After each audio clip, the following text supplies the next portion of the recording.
నమస్తే టీనే న్యూస్ కి స్వాగతం. సీఎం రేవంత్ రెడ్డి తమ్ముళ్ల దందాల కోసం అమెరికా వెళ్లారని బీఆర్ఎస్ నేత మన్నె క్రిషాంక్ ఆరోపించారు. బుధవారం తెలంగాణ భవన్లో విలేకరుల సమావేశంలో ఆయన మాట్లాడారు. స్వచ్ఛ బయో అనే కంపెనీ రేవంత్ రెడ్డి తమ్ముడిదని తెలిపారు. వీళ్ళ బినామీ హర్ష పనుసూరి అనే ఒక సాఫ్ట్వేర్ ఉద్యోగితో ఎంఓయూపై సంతకం పెట్టించి 15 రోజుల కింద పెట్టిన కంపెనీ నుండి రూపాయలు 1000 కోట్ల పెట్టుబడులు తెచ్చుకున్నట్లు చూపిస్తున్నారని వివరించారు. ఇదే సంవత్సరంలో కేవలం 4 నెలల ముందు ఆరంభమైన ఈ కంపెనీ వాల్ష్ కర్రా హోల్డింగ్స్, దాంట్లో ఇద్దరు డైరెక్టర్లు ఉన్నారు. పోనీ ఎన్ని షేర్స్ ఉన్నాయబ్బా, మస్తు పెద్ద కంపెనీ కావచ్చు, ఇద్దరు చాలా షేర్స్ కొన్నారు అని అనుకుంటే చెరొక 50. గ్రెగ్ వాల్ష్ బిల్ గేట్స్ రేంజ్ లో, ఎందుకంటే ఇక్కడ మనకు 839 కోట్లు పెడుతున్నారు. ఈ గ్రెగ్ వాల్ష్ గారు ఎంత షేర్ ఉందబ్బా ఇంట్లో అనుకుంటే 50 షేర్లు. ఈ ఫనీ కర్రా గారు, వారికి ఇంకొక 50 షేర్లు, ఇద్దరే 50 షేర్లు. యాన్యువల్ స్టేట్మెంట్స్ ఏమన్నా ఉన్నాయా అంటే యాన్యువల్ స్టేట్మెంట్స్ ఏమీ లేవు, ఎలాంటి రిపోర్టు లేదు, వాళ్ళ పాత ట్రాక్ రికార్డ్ లేదు.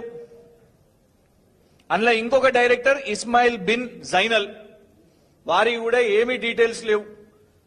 అయితే ఈ ఫనీ కర్రా గారి పాత ఇంకొక కంపెనీ గురించి కూడా డీటెయిల్స్ తీస్తే మినిస్ట్రీ ఆఫ్ కార్పొరేట్ అఫేర్స్,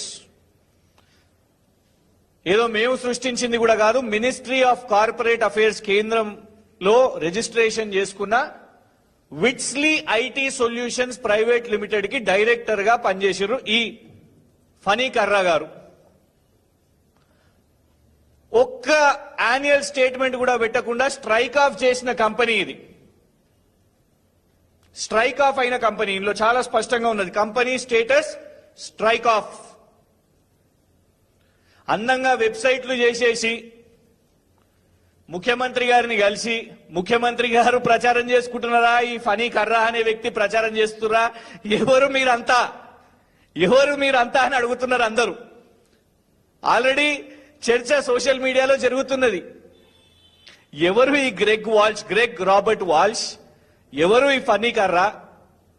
7కెళ్ళి 839 కోట్లు తెచ్చి తెలంగాణ పెట్టుబడి పెడతారు.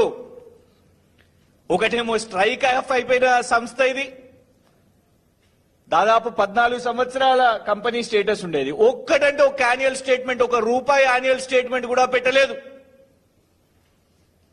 4 నెలల ముందు ఇద్దరు కలిసి ఏర్పాటు చేసిన సింగపూర్ లో ఇన్కార్పొరేట్ అయిన సంస్థ ఇవాళ పోయి అమెరికాలో ఒప్పందం చేసుకుంటున్నారు. సీస్మిక్ అనే సంస్థ ఇంకొకటి ఉన్నది వీళ్ళది, దాంట్లో కూడా ఎలాంటి డీటెయిల్స్ ఉండవు. ఫ్రాడ్ కంపెనీల కోసం రేవంత్ రెడ్డి గారు ఇవాళ అమెరికాకు పోయినరా? మొదటి రోజే, ఫస్ట్ డేనే కేవలం ప్రచారం కోసం గిన్నిన్ని పేపర్ల, పాపం మా తెలంగాణ మీడియా వాళ్ళందరూ కూడా వాళ్ళకి ఇంత స్పేస్ ఇచ్చే ఫ్రంట్ పేజు, సెకండ్ పేజు అందరు రాసిర్రు. రాత్రికి రాత్రి అరే ముఖ్యమంత్రి గారు ఏదో పెద్ద అనౌన్స్మెంట్ చేసిర్రు, రాష్ట్రానికి పెట్టుబడులు వస్తున్నాయి, ఇన్ని పేపర్ల బ్యానర్ ఐటమ్ 839 కోట్లు అని. కానీ కంపెనీ చూస్తే బోగస్ ఫ్రాడ్ కంపెనీ.